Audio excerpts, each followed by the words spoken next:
what I also want to do is not only show you this 1968 G690 from Fujica, but I also want to compare it to the awesome 1978 Fujica GW690.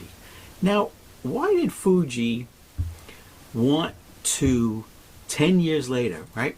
First they made this one, the G690 in 1968, which sold for the equivalent of today, $4,646 in 1968.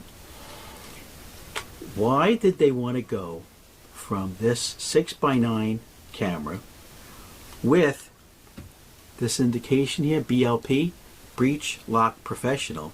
It's because they thought back in '68, Fuji felt that they would be able to sell